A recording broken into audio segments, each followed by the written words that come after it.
Welcome back to The Color of Success, the Black Academic Experience. My name is Brianna, and today we have a very special episode to celebrate Dr. Moteane.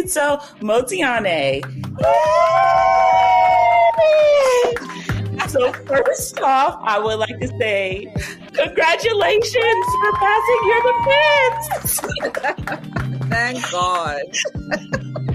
I know you're so happy to finally be here. It's almost like disbelief. Yeah, it's actually really surreal. I think that first night I didn't sleep. Very surreal. Do you feel lighter? That's what almost anticlimactic, right? Like after all this work, finally you've done it. It's like, oh, that's it. Like, yeah. But I do feel lighter. I'm very, I feel so accomplished. I feel relieved that it's the end. But then, every ending's a beginning. So now it's like, the rest of my life. Well, that is so exciting, and I am so proud of you. So today I was just hoping that, we could talk, celebrate you, and share some reflections on what your process was like as a recent graduate. Yeah. And so to start off with, I just want you to tell me a bit about yourself, your program, what degree you got, all that.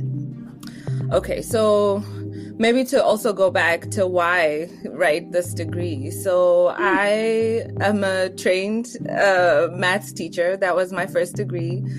In fact, my first degree was mathematics, and then I got a teacher's certificate on top of that. So I'm a maths teacher. And then I did my master's in math education, after which I was employed by the university, the National University of Lesotho, as a lecturer, which is kind of like a professor. Assistant, not like a full professor. So, and then that's what I taught people: testing and measurement and research methods. And so the plan was I would teach a little bit with my master's, but then go on and do my PhD in testing and measurement and research methodology. Hence why I've now gotten my PhD, or finished all the requirements for my PhD in educational research methodology with a specialization in measurement. Which is kind of testing and measurement.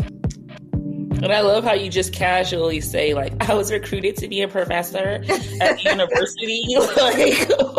What was that like? And how did you get put in that position? It's so funny that when I was teaching math, I reached out to various family members and just talked about the dreams I had for what I think math education should look like, what I think teachers should be doing, what I think, supports need to be put in place so that teachers can do the best that they can. And a lot of my family members was, you should go to the National University of Lesotho. They're going to poach you. Like, if you do your master's there, they're going to recruit you. And I didn't think twice about it. I just thought, they're being nice or whatever. But when I did my research proposal in the first year, my professor was, he says, with your mathematics background, you would do great in educational research methodology. You should consider stopping this master's and going to the US to do a master's PhD. And I thought he was just being nice. He gave me, I think it's the first time I got 98 in beyond high school on a project. And I just thought he was being nice. And so I sort of brushed him off. And he really felt strongly about it. He was about to retire in a few years. And he says, no one has studied educational research methodology. No one has studied testing and measurement at the PhD level. When I retire, it's going to be a quandary of who's going to take up the position. There'll be no applicants. And so you should really consider it. And I thought, whatever. And then he started doing things in the background to say, okay, we need to get the university to recruit her so that when she leaves, she knows she has a job. And so that's what was done in the background, is he, as a way to convince me to, and I was going to do it anyway. I thought it was really good advice, but as a way to make sure that I actually do it and I take it seriously, then I was offered a job, with the idea that I'll go and do my PhD. And now look at you, done. Check off your to-do list. Oh. And so they suggested that you go to get a PhD in testing and measurement, but there are so many different measurement programs at least in the US. So like, what made you decide on this program at University of North Carolina, Greensboro? So I actually tried to look everywhere else in the world because I was just like, do I have to go to the US? Can I go somewhere else? And I really tried to find a measurement program and there were none, right? Like I couldn't find any in Africa. That's a red flag. Red flag. Sorry. I couldn't find any in the UK.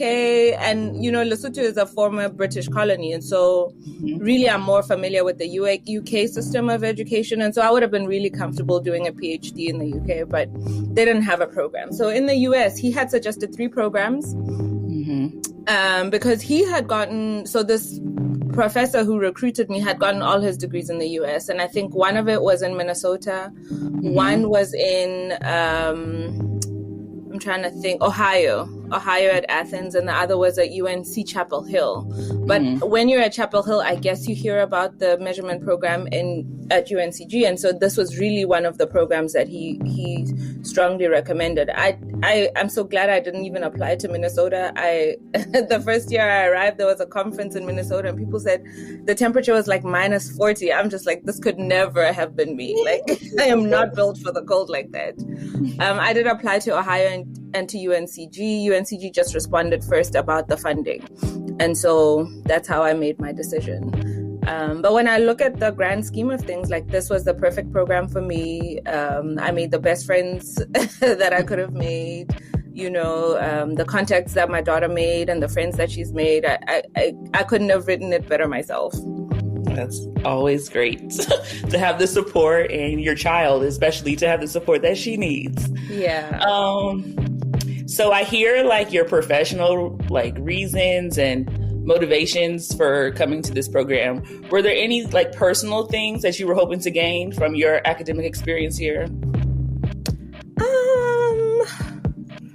I wonder. I think it all ended up aligning. And so what happened is I had been married before, and the year that I came actually for my PhD, my divorce was final, but I'd been separated for a year prior to that. And so Lesotho is a really, really small country. The total population is 2.1 million. The town that I lived in, which is the capital city, is even smaller. There's only one university, or at the time, there was only one university. And so everybody knew everybody else. And so that is not the place to be recently divorced when you're trying to move on with your life. So I think personally, that's definitely one of the advantages of having come this far, was to be able to have space and time away from that situation.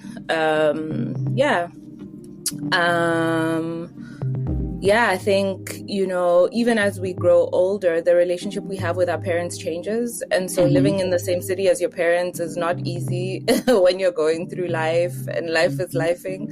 So it has been great to be far enough away for the relationships, even friendships, right? So for things, sometimes relationships are convenient, right? You're in the same city, you are at the same places, to see the relationships that really stand the test of time and distance. Yeah. That's always, you know, sometimes hard to accept, but it's needed, part of adulthood, to see like the natural relationships, ones that you really invest time in, at least. Yeah. And so we're here because you completed a dissertation, right? So can you tell me a little bit about your dissertation topic and what brought you there? How'd you get there? You know, I feel like this is a question that I should ask you. Can you tell me a little bit about Maditsitso's dissertation topic and how she came here? But I think to give, you know, our listeners the background is that measurement, testing and measurement is a very quant-heavy program.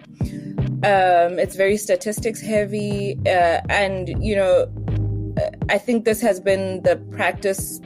Maybe it's starting to change a little bit now, but quantitative researchers are very, they claim to be objective. They don't insert themselves in their research. It's very neutral. It's inert. It's objective and all these things. And so it really was not a comfortable place for me, particularly coming to the US, being acclimatized to what racial relations look like here, and then also realizing that so racial relations are very different. It's something that you have to get used to, but none of the research is really honest and open about what we're doing sort of racially when we do this research. So given that background, what's common in my program is for people to take a statistical analysis and test whether it works well in certain situations. And they do that by simulating some data and then testing that these statistical methods are working. This is, a lot of the dissertations that come out of the program look like that. And there's nothing wrong with it. It just didn't jive well with me. And so I think in the dissertation search process, one of the things was, I just want to get out. Let me just do a simulation study, to which Brianna was just like, absolutely not. And, many times. Fake study. Fake. Exactly. So you called it a fake study. And then many times when I was thinking about, what should I do? What makes sense? And just, it's a fake study. And I think for me, rather like bigger than even you laughing at it was thinking that I'm contributing to this thing that is still claiming to be objective and neutral. I could not in good conscience do that. And so what I ended up doing was taking a statistical procedure and then looking at how that interfaces with like race and ethnicity. And so my dissertation ended up being on how race and ethnicity are used in a specific statistical procedure, which is differential item functioning. I think the way that I healed myself or consoled myself in this topic and also in the measurement field was to start with the history of measurement as a field. And so I a big part of my literature review is looking back at what is even testing? How did it start, right? And, it was pretty dark at times, right? Like uncovering how the field of testing and measurement interfaced with and was closely related to, very intimately related to eugenics, to, this feeding this idea, this notion that Black people are inferior academically, feeding this idea and this notion that there's one universal standard of intelligence, there's one canon of things that make you, like if you know these things, you're worldly or whatever. And so I think starting with that history helped. It was really, really hard, painful, to read, because, people didn't care back then. They just wrote it out. Yes, of course, we expect that Black people will perform worse than white people. This is an expectation. How do we deal with it in our, So it was hard to read things like that, particularly having a kid in the school system, because then I also see how this hasn't gone away, right? These arguments are still being built through research. So it was hard, but it was gratifying. And it was a way for me to say, if nothing else, someone might read my dissertation and be able to trace this history and not have to start from scratch. Yeah. And I think, you can touch on this a little bit, but when we were picking our dissertation topics, both of us, it was like COVID, right? Yeah. So what was the political, global political, how did that influence you and your dissertation interest? Because it was all on the forefront. Yeah, it really was. It was a lot, right? So I wouldn't have considered myself a globally politically aware person, right? So I didn't pay a lot of attention to US politics because they didn't affect me, right? For the great part. And then I came here and the next semester there was COVID. And then, now I'm just and then Donald Trump starts making these announcements, if international students are not going to go back to school, they have to go back home. I'm just holy crap. What this man says and thinks affects my life in ways that are really practical. And so I started to pay attention. And I think, not to badmouth him more than he deserves, but I think then I was just whoa, this is someone, there are people who elected this person. This is someone's top candidate for for the presidency. And then starting to unpack also. And then, at the same time, George Floyd also died, and in very real and practical ways. The state of racial politics in America affected my life and my thoughts and my psyche. And so that was a big influence in picking the dissertation topic, wanting to be part of the critique and not part of the, let's just pretend it's not happening and, go about our merry statistical way. So yes, COVID woke me up a lot to racial politics. I could no longer just say, it doesn't affect me, it did affect me. But it also was the impetus to say, if I'm going to spend 4 or 5 years of my life thinking about something, writing about something, talking about something, I do want it to be something that I believe in. Stay tuned. We'll be right back after this ad break with The Color of Success, the Black Academic Experience. Are you a therapist of color struggling to find your place in the mental health world? Sparkle Healing LLC has got you covered. Located in the DC metropolitan area, they focus on helping the helper. Discover their exclusive therapy services designed for therapists and other helping professionals to thrive. Immerse yourself in a supportive community, elevate your practice with expert consulting and supervision, and don't miss their rejuvenating wellness retreats, crafted to replenish your mind and spirit. Sparkle Healing LLC, where therapists find solace, community, and professional growth. Visit them today at www.sparklehealing.com. Tune in to a brighter future. Thanks for listening, and we're back with The Color of Success, the Black Academic Experience. Okay. And so I know you've touched on this a little bit, but being a Black woman doing this research, I'm sure was draining, to say the least, at moments. So how did you personally handle those ups and downs associated with the research part of your dissertation process, and just maybe even the process of a dissertation, like, the writing, all that stuff? I don't know that I can answer that question, right? As a Black woman, it was really hard. Particularly the literature review part of it was really hard. And it was not just hard for me in my writing process, it was hard for me even in my other interactions with white people, because then you start to see, how it's still alive in the way that certain people think, in the way that certain people talk. And it's just like, oh, holy shit. Like, what do I do with this? And I think what I did do was to declare.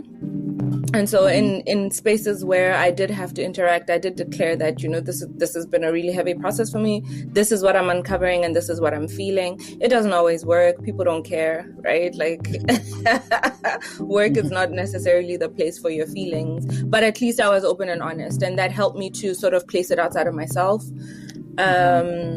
I think through the writing process, I suspect every grad student goes through the self-doubt, this imposter syndrome at times, this feeling like this is insurmountable, it's never going to end. And so it really helped having you. It helped having a friend who was in the same process at the same time. And I think, it just worked so beautifully, because there were times where I was despondent, tired, I wanted to go live on a farm and never do anything academic. And in those moments, you had the energy.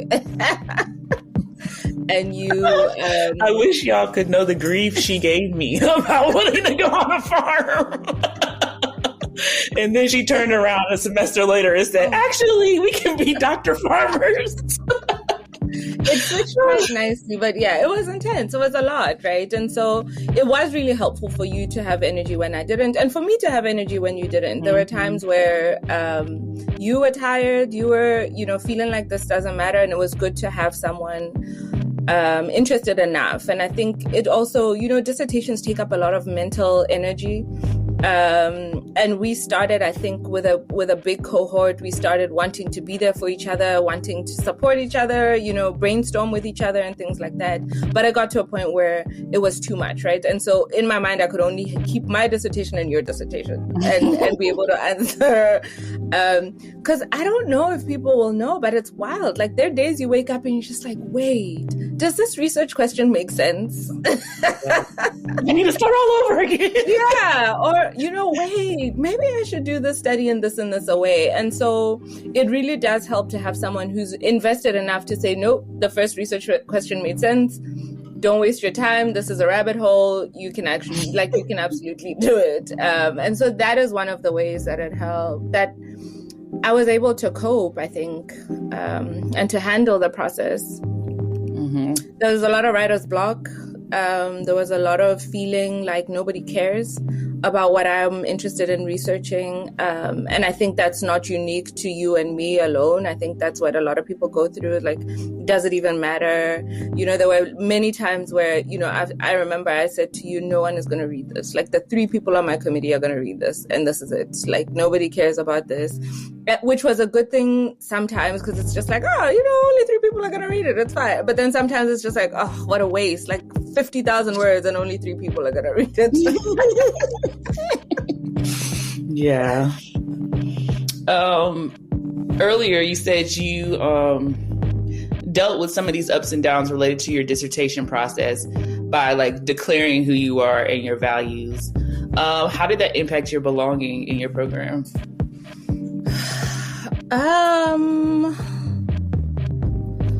In so many ways. I think one of the good ways that it impacted me and my belonging in my program is people know exactly who I am. And so I think, you know, it was actually funny that one of my classmates said to me, oh, I know this is something that you really care about. And, you know, I wasn't aware that I had carved out who I am enough for even someone who is not that close to me to see, but that's what it had done. So people knew exactly what I care about. People knew, like at different points, like professors would say in their class, I know Maritito is going to say this and this and this, to which I say this and this and that, right? And so it's nice when you are so clear about who you are, that people know who you are, right? Like you don't even have to be there for them to know what your thoughts are.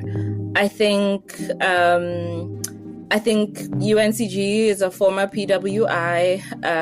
It currently identifies as a minority serving institution, which is true, right? Like they are a minority serving institution, but certainly there are still remnants of a predominantly white institution in there. And so belonging is dicey, right? Like, so our department is very diverse in terms of the student population, in terms of the professors, but the structures of a previously predominantly white institution still sustain. And so the hierarchies that exist, the power relations between professors and students still persist. And so it's hard, like it's dicey. Like I belonged because I had family, I had community, but there's certain parts of the conversation, certain parts of how things work that are just like you're just here for a short time. We're not about to change how we do things to accommodate you. Yeah. And so I guess, I know this wasn't on the questions I sent you. I'm getting off off the script. However, how did you feel supported? And a lot of times, we don't talk about your relationship with your advisor. You had a wonderful advisor in so many ways. So can you just speak on that a little bit? I did. I had a really great advisor. I think one of the first conversations I remember us talking about my dissertation is, you know, we were talking and she says, you know, maybe these are just interests and you can focus on one thing for your dissertation. And I remember saying to her, you know, I'm Black every day. And I think it scarred her a little bit. It scarred her in the moment, but even afterwards. But really, that was my reality. I'm just like, you know, it's so nice that as academics, we can, you know, slip in and out of having these hard conversations. It affects my daily life every day. And so I think, I don't know that was foundational in setting up our relationship, but that definitely got us to a point where she understood that there were issues where she was not the expert, right? And that, you know, it was important to consider what I say is important, or what I think is important, or what I feel is important in the way that things are done. My advisor trusted me a lot, which is not always the case. Yeah. And so she didn't micromanage me. This was a good thing because I was able to move at my pace, but sometimes it was a bad thing because sometimes you do want someone saying, hey, it's been 2 weeks, you said I'd get this and this a thing. I think advisors are also busy, right? Advisors have a million other things to do. And so getting them to respond at the rate that you want doesn't always happen. And then one thing that I realized closer to the end is that we're all figuring it out, right? Like, I think every dissertation is unique. And so there's no like formula of this is what you do with a student when they're going through their dissertation. And I think one of the frustrations, and I know I had this in my master's thesis as well, is you will sit with your advisor and you'll make this plan and, she'll say, do this, and then you'll do it. And then you'll come back. And then the question would be, why would you do it this way? And I just want to like throw everything against the wall because, we agreed on this, right? But then I realized that we're all figuring it out and we're all thinking through it. And, everyone has a right to change their mind. Everyone has a right to have new thoughts. And so that really is what is happening. And so if I were to go back and do it again, I think I would build in more flexibility on my part, and more understanding that like we're all trying to figure it out. We're all trying to make this work. But I don't know. I don't know if I touched on what you wanted me to touch on. It was great. She was a rock star. She, like, when I had an idea, she's just like, sure, run with it, right? Which was great. But there were times where I'm just like, oh, no, I shouldn't have run with that. Let's go back to the original plan. Yeah. She lets you learn yourself a little bit. Yeah. For a lot of those things. And so... how did you care for yourself throughout the process? Whew. Early in the process, I used to run. After, I think around the middle, it was more gym. Like after COVID had let us open the gyms up again, I really tried to work out almost every day, at least 45 minutes to an hour, almost every day, which really helped. Moving your body helps. I used to do acupuncture, which was also really helpful. But, a lot of it was the ideas that you would come up with. Hey, let's go start our spring gardens indoors. Let's get, seedlings, or let's make seedlings. That helped. Let's start knitting. That helped. Sewing. Yes, I picked up sewing. I picked up sewing, and how I justify it is, I wanted to pick up something that I'm new at so that I could remember what it feels like to be new at something, right? Like we always come into these things that we do and we expect to be functioning at an expert level. And so sewing will humble you because you'll sew, like you'll have the fabric and the foot and it'll go the whole time and you realize you cut the thread. So you haven't been sewing this whole time. You're like, why is it falling apart? Exactly. So, so little things like that, like I challenge myself. I think, I try to eat. I really think it's important to keep a healthy diet. So I tried to eat at least 2 meals a day, 3 meals a day when I could. It helped that I was keeping another human being alive. So I couldn't neglect myself completely. I think, and then in the final year, I started therapy, which was a really good way to take care of myself. There were a lot of issues, bubbling under the surface, and so it really did help to have a space to unpack and to take care of myself, take care of the me. Yeah, definitely. Because if you don't take care of you, who will? Right. There'll be a PhD floating with no person. Right. I remember saying to you, we're going to make it out, but we're going to make it out sane. I've got a couple more days, so I don't know about the sane part, but maybe I'll feel differently in Thursday. We're sane. Yeah. And I also think, like, I know this wasn't always the mentality, but towards the end, I feel like you really gave into some rest, like understanding that rest is part of the process. Yeah. We spent a lot of time fighting that. Yeah. And I can't say I did it willingly, but like I was thrown into it. Like there were days where I'd have like the worst migraine, and just I understood that like it's because I wasn't listening to my body when it was saying, hey, take a break, hey, get some rest, that it had to like, and I think it was the day it might have been a few days before I submitted the final thing, where I had all these plans to do the work, and it was the worst migraine. I couldn't do anything. I couldn't look at the screen, and I'm just like, oh, okay, this is a sign to say, take some rest. Right. So I really hope I take that into beyond the PhD, is to listen to my body. I'm starting to read up and understand, this notion that, like, we're not machines, right? Like, capitalism was meant to make us feel like you have to constantly be producing. And I'm starting to open up to the idea that, rest is also productive, but rest is also resistance against systems that are meant to break us. And so, again, what you're saying, right? Like, if you get all these achievements, but there's no you in the end, like, it doesn't matter at all. Yeah. And like knowing yourself, who's talked about that? Oh, well, we've had some guests that talk about the importance of not losing yourself throughout the whole process. So that is crucial. And so as we're finishing up this little celebration episode, looking back on your whole process, like, what did you learn about yourself? Whew. I learned that I have perseverance. There were definitely some dicey moments in there where it was like, is this even worth it? Should I continue?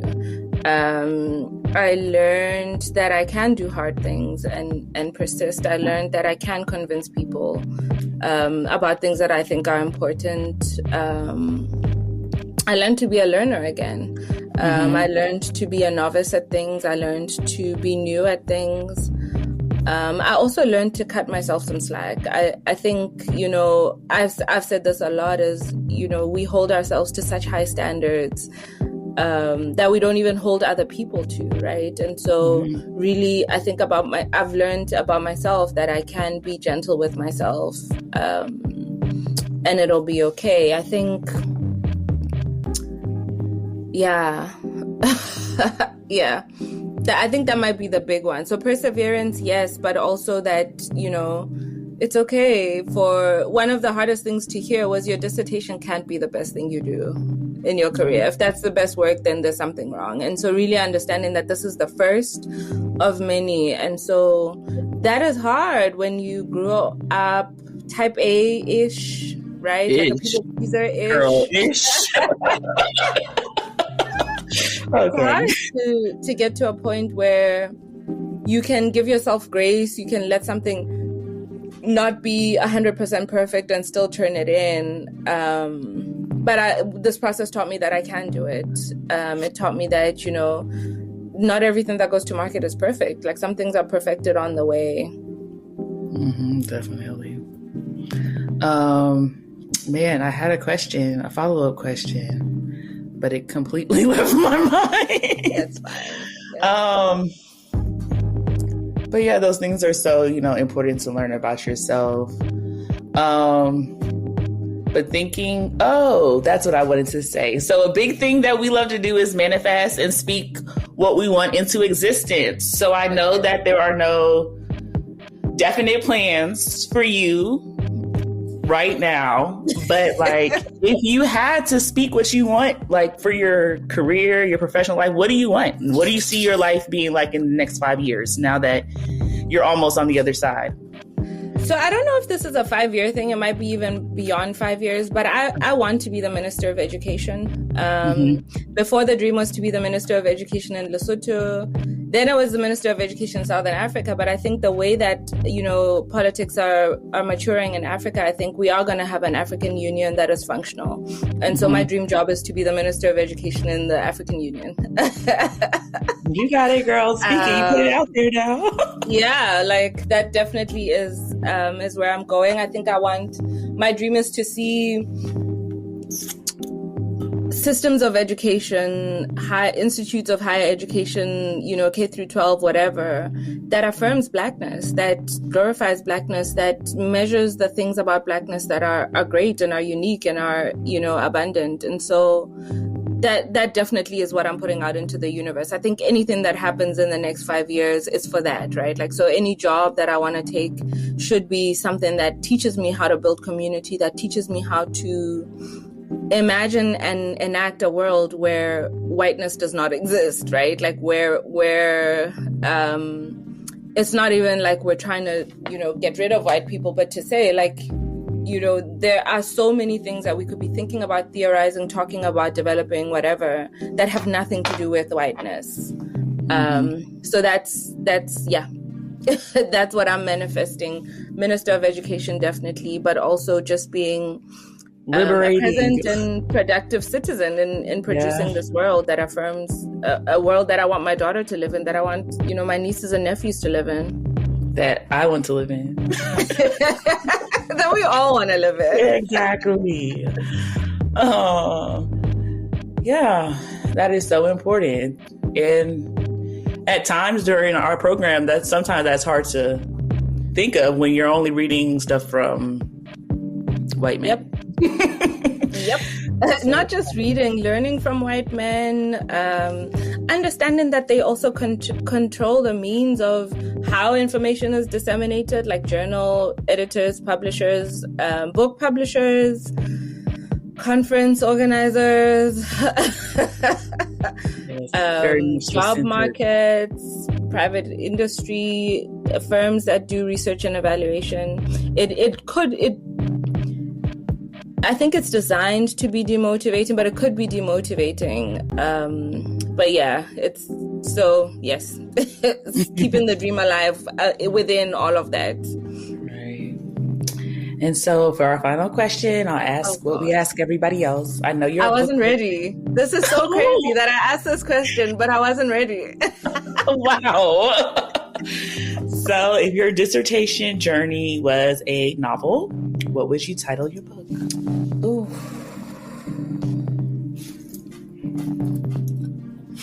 Can't believe you weren't ready. I was not. I did not think about it at all.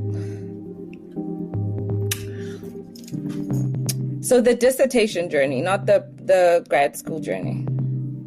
I'll let you pick since, you're not prepared to answer the question. So either one will work. Because the dissertation journey, I think, I was actually listening to this Erykah Badu song yesterday, Bag Lady. And I think the line that stays there is pack light, right? Like pack light, be flexible, which is what I said I wish I had. If I were to do it again, that's what I would tell myself is, be flexible, be light on your feet, right? Pack light. But I have to think about if it's a book title. Maybe it all works out in the end. Like it's a roundabout way, but it all works out in the end. And it'll keep people, feeling good about it. Yeah. It's not all doom and gloom. Not at all. Thank you. Well, thank you. Thank you so much for coming. Like you had a choice in the matter of time today. I really enjoyed reflecting with you on your dissertation journey, your graduate journey, and actually being a part of your journey. So it's so special to have the opportunity to. And I can't wait for you in a few days to join. Come over to the side. Can't wait to be there, girl. Can't wait. But all right. Thank you. Thank you. Hey, you. Yes, you. Don't forget to subscribe, hit the bell button, and the like button. You can find us on Twitter and Instagram. We are @_color of success. Thank you for listening to The Color of Success. Have a good one.